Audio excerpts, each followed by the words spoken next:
Assalamualaikum warahmatullahi wabarakatuh. Saya Yokoyuti Netes Nusari, mahasiswi pendidikan guru sekolah dasar Universitas Negeri Yogyakarta kelas 3E.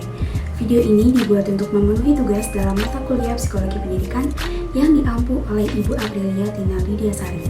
Video ini akan membahas mengenai kesulitan belajar dan cara mengatasinya sesuai dengan teori belajar kognitif. Selain untuk memenuhi tugas, video ini dibuat dengan tujuan untuk memberikan edukasi kepada para peserta didik dan para pendidik terkait kesulitan belajar siswa dan cara mengatasinya.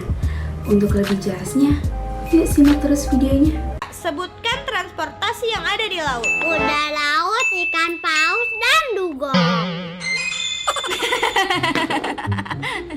Cika, masa dugong jadi alat transportasi? Kamu ngeledek ibu ya? Enggak kok, Bu. Kok bisa dugong jadi alat transportasi air? Kan aku pernah lihat film kartun tuh, Bu. Terus dugongnya dinaikin sama orang gitu, Bu. Kamu pernah atau sedang mengalami masalah seperti video barusan?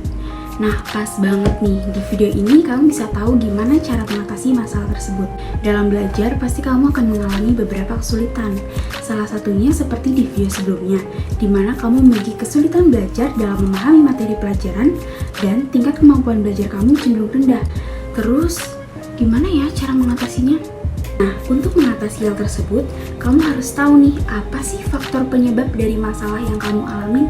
Hal itu penting banget loh, karena untuk mengatasi permasalahan, kamu perlu tahu apa penyebab dari permasalahan yang kamu punya. Berdasarkan pengamatan yang telah dilakukan, faktor penyebab dari kurangnya pemahaman materi belajar yaitu kurangnya motivasi belajar, adanya masalah psikis, gangguan dari hal-hal di sekitar, dan kurang variatifnya kegiatan pembelajaran di sekolah.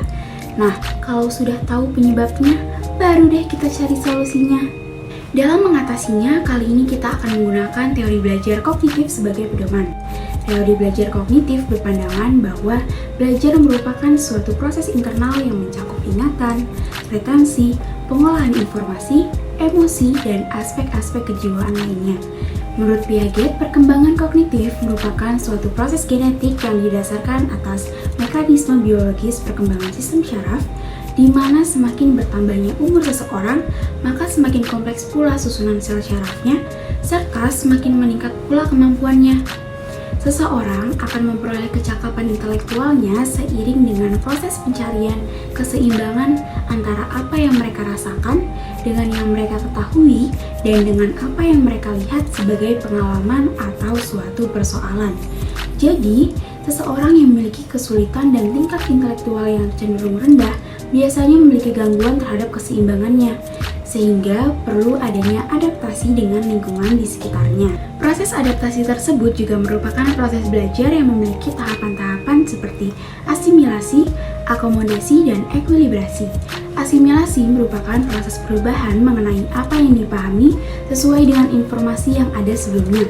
Dengan kata lain, apabila individu menerima suatu informasi baru, maka informasi tersebut akan dimodifikasi hingga cocok dengan informasi atau pengalaman yang telah dimiliki sebelumnya. Sedangkan akomodasi adalah proses perubahan informasi atau pengetahuan hingga dapat dipahami, di mana informasi yang sudah ada sebelumnya disesuaikan dengan informasi yang diterima. Kemudian yang terakhir yaitu ekuilibrasi. Ekuilibrasi merupakan proses penyesuaian berkesinambungan antara asimilasi dan akomodasi. Misalnya, Anda sudah memahami prinsip penjumlahan, maka ketika Anda mempelajari prinsip perkalian, terjadilah proses pengintegrasian antara prinsip penjumlahan yang sudah dipahami dengan prinsip perkalian sebagai pengetahuan baru. Proses ekuilibrasi ini sangatlah penting karena tanpa adanya proses penyesuaian ini, maka perkembangan kognitif seseorang menjadi tidak teratur atau tidak optimal, sehingga memiliki tingkat intelektual yang rendah. Nah, dalam pelaksanaan pembelajaran berdasarkan teori kognitif yang dapat meningkatkan kemampuan intelektual, perlu memperhatikan beberapa hal berikut, yaitu yang pertama, menggunakan alat peraga atau alat-alat visual sebagai penunjang pembelajaran. Yang kedua, membuat petunjuk pembelajaran secara singkat, padat, dan jelas. Yang ketiga, dapat berpikir dan melihat segala sesuatu dari sudut pandang masing-masing. Yang keempat, menggunakan kata-kata yang mudah dipahami dalam belajar. Yang kelima, mengerjakan latihan soal secara langsung untuk membangun pemahaman materi.